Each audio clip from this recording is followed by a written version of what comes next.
What's up? It's Natty Jams here, and this is a kind of track by track review of Kendrick Lamar's album Untitled Unmastered, which was released early in March. And I've been listening to it on Spotify, and here's my kind of my impression of the songs in the album track by track, and a little conclusion for you. Now, track one has quite a kind of surreal skit to it. At the start, so you basically got a kind of man and woman in bed type scenario, but that cuts out quite quickly into Kendrick Lamar rapping, and it's got a good beat. It's got a kind of pretty strong beat to it, and that's what I really like. And it sounds more like a kind of traditional hip hop beat, other than what we saw on To Pimp a Butterfly, which is Kendrick Lamar's 2015 album. Within the lyrics, he talks about him doing To Pimp a Butterfly for the salvation of people, and yeah, he's really painting a scene of the apocalypse going on right around him. This very chaotic image he paints. To me, this could also be seen as sort of a B-side or an alternative track to Pimp a Butterfly's The Black of the Berry. I think the same themes are addressed in terms of lyrics, and even the beat sounds quite the same. So yeah, maybe this is a kind of an alternative to The Black of the Berry, but a good track anyway. It's got a really good solid beat to it and some good rapping as well. So I liked track one of this. Now track two. I mean, wow, that's a great song.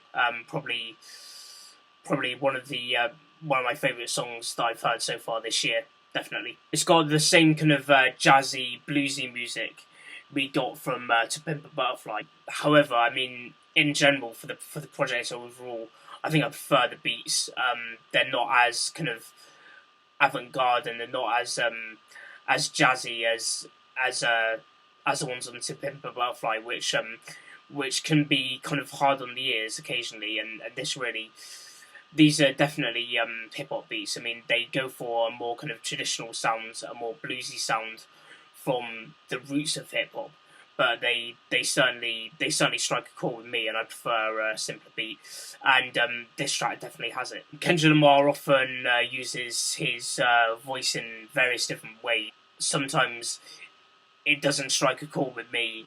This time it really does work quite well, and I definitely find myself going back to this track as one of the better ones of this year. So yeah, I mean, more about his voice. I mean, what kind of annoyed me sometimes on To Pimp a Butterfly was the voice that he uses, and occasionally it just doesn't sound effective. But here it really does. It's really well put together track, and these are meant to be kind of B-sides. These are meant to be untitled, unmastered tracks, basically, and the quality is still there, which to some may be surprising, but Kendrick Lamar really is at the top of his game at the moment. So I suppose we shouldn't be surprised. And yeah, as I said before, this track's great. For the lyricism, he talks about he sees jigaboos, which is a kind of a racial slur in the same way that the N-word is a racial slur. So he says he sees jigaboos, and he also sees styrofoam, which could be alluding to the use of lean, scissor, purple apple, all those things, basically codeine. And maybe it kind of signifies alcohol as well, and alcohol addiction. So, in a way, there's a retention of the sort of depressing and chaotic vibe that you got from the first track being continued onto the second track. And in a way, this use of the word styrofoam really, I think, to me, signifies addiction, and yeah, this compounding of a rather depressing scene.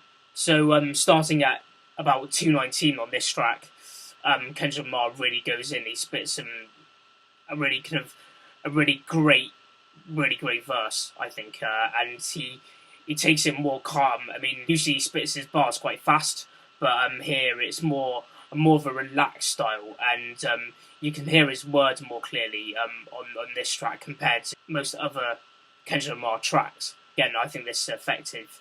I mean, to me, it almost sounds like a kind of Drake-esque song, even.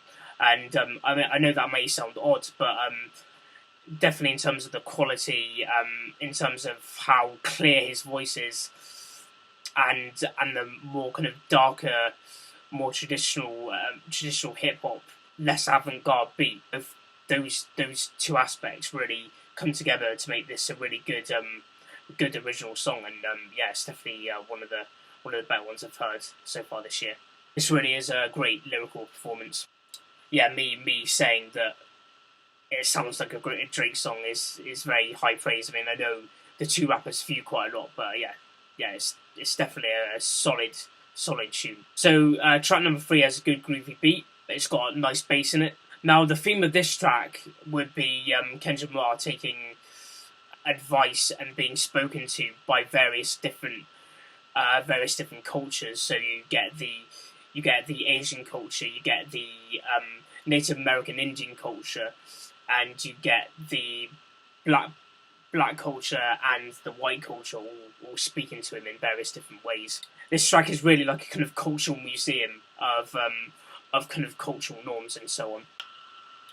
I mean, yeah, track number 3 really struck me because there are some very, very insightful bars. The Indian section, when the Indian section is talking to him, he's speaking about tenets of Native American Indian culture that were there before the Europeans came to America. And yeah, it's basically about having a more kind of permanent culture, more community-based, and more attached to nature, which some people may see as idealistic, and the way that we may want to live. Now, for the black man, it tells him go get the bitches. Basically, that's what I'm really getting from what he said there, which is quite amusing. But yeah, that's just my interpretation of it, really, to be fair.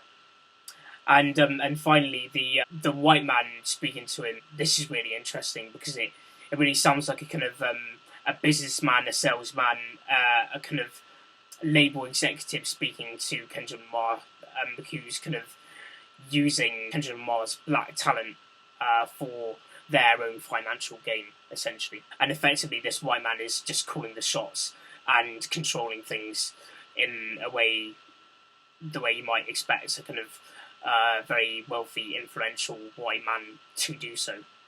And in many ways, this track, in a way, in terms of the theme and the message that are espoused here, sounds to me a bit like Wesley's Theory, especially the white man section of this, because it talks about how the capitalist, how Uncle Sam, essentially, the model of America, the white icon of America, is using black artists and just pimping them for their own financial gain. And once they've used these black artists, then they can just toss them by the wayside and Wesley snipe them, which is basically just take all their money from tax returns and so on. So yeah, I mean, there are similar themes here, and yeah, I definitely give this track a listen because yeah, it really did strike me as something quite insightful and quite observant and aware. Track 4 is kind of a bit of an interlude, really. I mean, it only lasts for 1 minute 50, and it's oh so soulful. And they use the words "head is the answer." There's some oh so soulful crooning from a female voice from an artist called SCA. I'm not sure how to say it, but it's SZA anyway. And yeah, her voice is sounds really, really great. And yes, a very smooth sounding interlude. And maybe this was just an interlude that they just didn't make it to the final cut of To Pimp a Butterfly. But it's nice and smooth. But yeah, again, because it's an interlude means that it's it sort of lacks the substance that track 3 and track 2 have had so far. So yeah, a nice little diversion, a nice soft sound to it, but nothing too substantial here. Now track 5 sounds like almost in terms of the beat and the production, it's really quite jazzy, in a kind of Tyler Creator type production. I mean, it brings to my mind the song Tree Home by Tyler Creator on his 2013 album Wolf. And maybe some of the jazzier, more blissful tracks on Cherry Bomb. I mean, I really got that sense there. It was drawing a lot from the jazz that was so dominant in the 70s and 80s and in the kind of mid to late 20th century, basically. In terms of the lyrical content here, Kendrick Lamar's drink driving, and he's sort of angry at someone, almost in an Eminem-esque type way. Maybe he's directing his lyrics here to a woman that he's in a relationship, because it's quite it seems to be pointed at someone, really, and it's not your basic traditional degrading hip hop message. It's just a kind of angry message, really, that comes from this track. We got some female vocals from Anna Wise, who also collaborated on To Pimp a Butterfly here, and yeah, all the female performances on this album are quite good, and they add a kind of a soulful and bluesy depth to all the tracks here. So I definitely praise them for that, and they're definitely good artists, and they add something to the songs here. So just so you understand, I was not so keen on the beats of on some of the beats of To Pimp a Butterfly. I think they're too jazzy and they're a bit too dispersed and not coherent enough. But on track number 5 here, it just sounds just right, and yeah, I liked it, and it resonated with me, this beat. I'm definitely a guy who prefers his simpler beats, his sort of DJ Mustard type, simplistic, to a formula by the numbers type beats. But here, this one works well, and I think it works better than some of the ones on To Pimp a Butterfly, just in terms of it's more easy listening, basically, and To Pimp a Butterfly really isn't kind of too easy listening. It's very provocative, and the music is kind of jumbled, but here it's well executed, basically. That's what I'd say. Also, there's some slick collaboration here from Absol and J-Rock, stablemates on the Top Dog Entertainment record label that Kendrick Lamar runs along with these other artists, and yeah, it adds something to this track, and it's nice to hear someone else rap, and both add kind of good voices and offer solid performances, even as short as they are. And at the very end of this track, we get a few lyrics about Kendrick Lamar saying capitalism just made me hate, which sounds it's a strong and powerful message.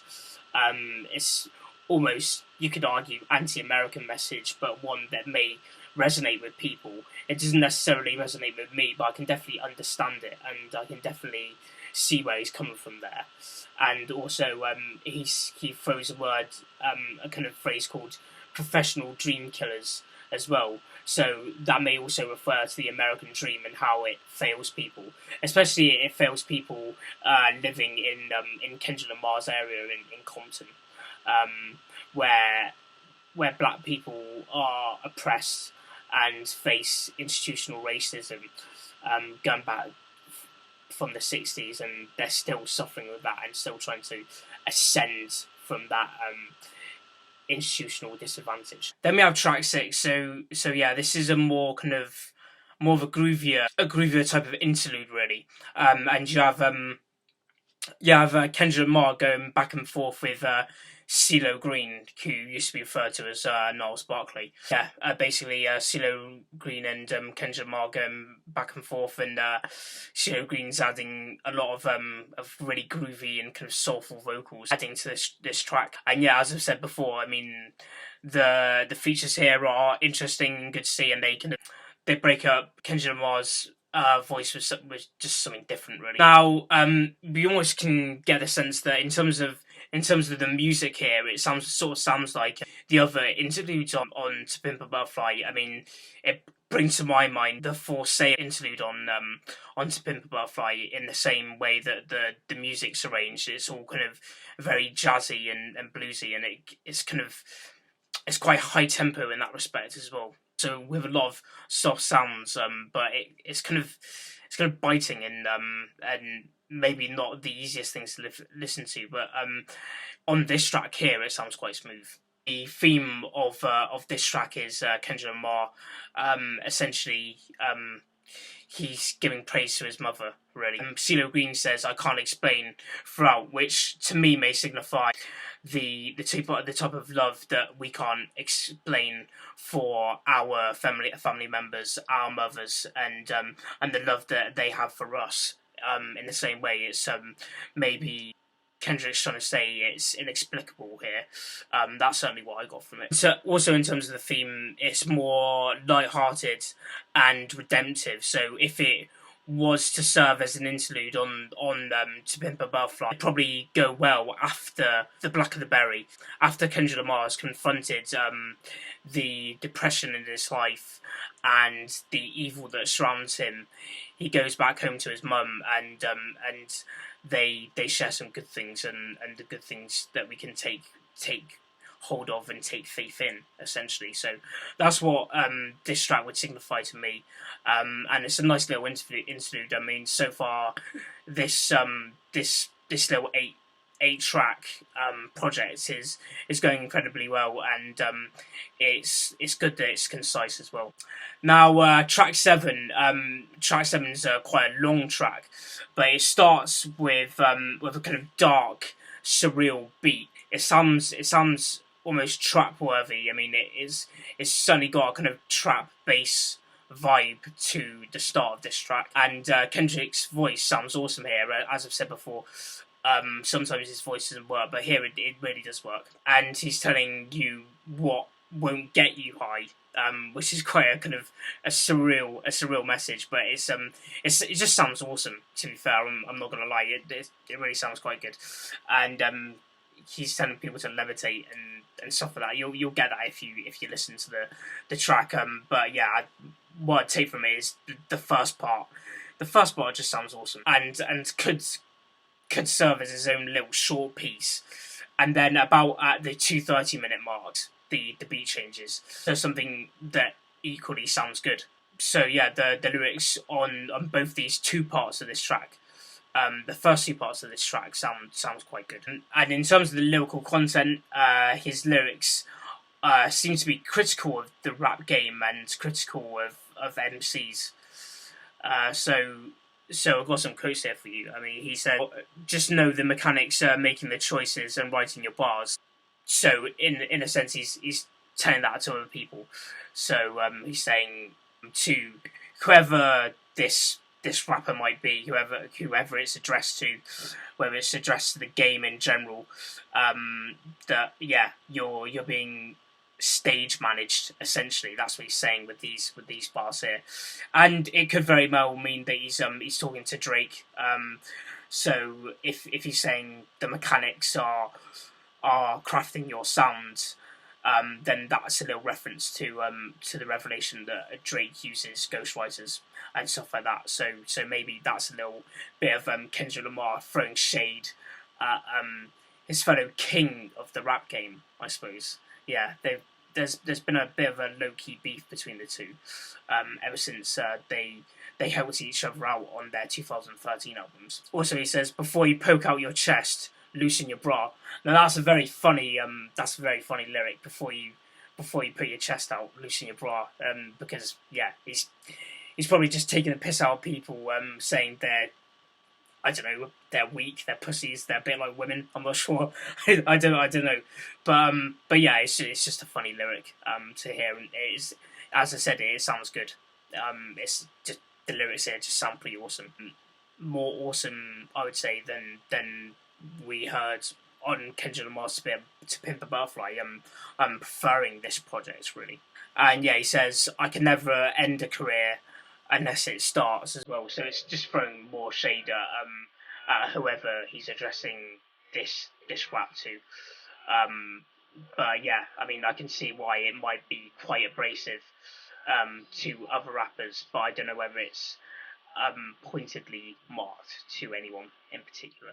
Furthermore, and probably lastly for this track, there's criticism of the African American culture, and he says he wants to inspire MCs to do better. That may be a reference to his area of Compton, where there are lots of rappers, but there's also a lot of gang violence, as we saw on the Vice series, Noisy Bompton, and you should check my review out if you haven't already of that series. But yeah, he's trying to inspire MCs to do more than just talk about their gang activity and so on, and try to craft a positive message. I mean, good stuff all in all for the first two parts of this track, and then at the end of this track we have a little jam session. Essentially, it's a kind of quite long, strewn out kind of live session in the studio, essentially. So yeah, it's a real rough cut, but yeah, it's quite entertaining to listen to that. But yeah, you're not likely to see a great deal substantive in this third and long part of the track, because yeah, he's addressed everything in the first two parts really. But it sounds good, it sounds cool.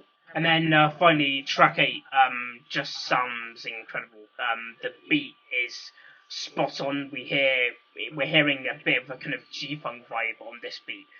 Maybe a strong G-funk vibe actually. It just sounds lovely, really. I really like this type of beat, and if you listen to it, you may get what I mean. It's really groovy, it's fun, light-hearted, and yeah, it's just nice to see.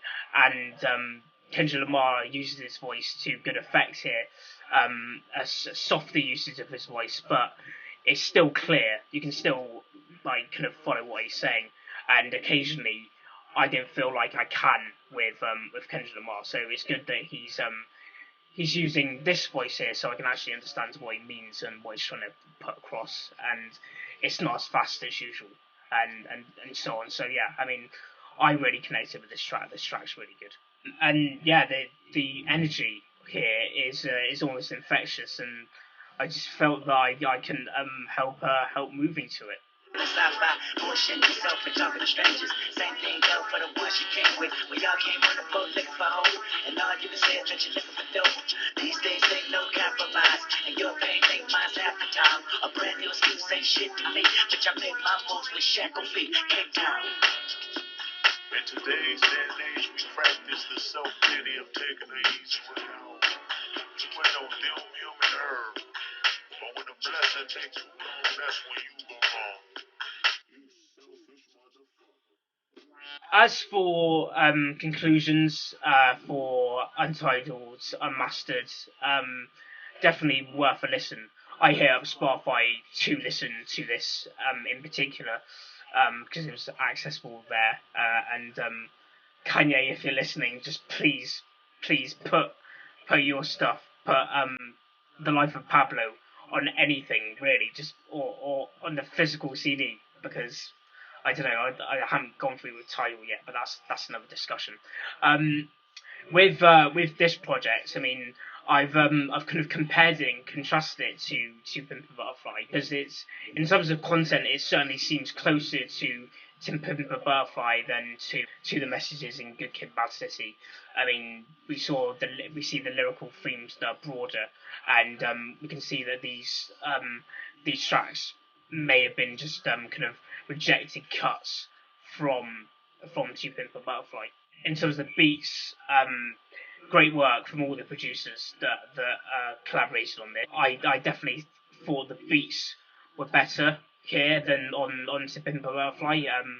They just seemed a bit more concise. There's some darker, more trappy elements and G-funk elements, and when they do have the jazzy stuff on there, it does work well. And I don't think it worked as well on To Pimp a Butterfly, really. I think the jazzy stuff went off on a bit of a tangent, and it just didn't sound as good as it did on here. So props to that. I mean, I'm glad it got released, because I think I sort of prefer it, this sort of mixtape style. I mean, the quality's there. It's meant to be unmastered and everything, but it really sounds tip top. And the lyrics and the songs, they're more hypey, they're more they're more active and there's more kind of I think there's more of a buzz around these tracks than around the To Pimp a Butterfly project, which is basically put out for a reason to make a very clear statement through music, and I applaud that. But I think it seems just a bit more effective here, just because I think to my ears, this project sounds better. So yeah, please hit me up on the comments and tell me what you thought about this. Did you like it? Did you dislike it? Yeah, because I think I preferred it to Pimp a Butterfly, and so it was a mastered, a solid project from Kendrick Lamar, and I'm hoping to hear from more. Now watch me dance.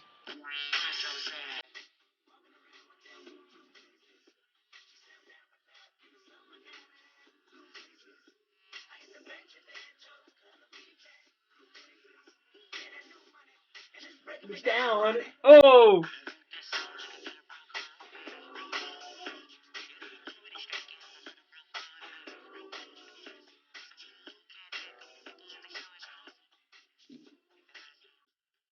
Woo. Get that new money, and let's break me down, honey. Oh.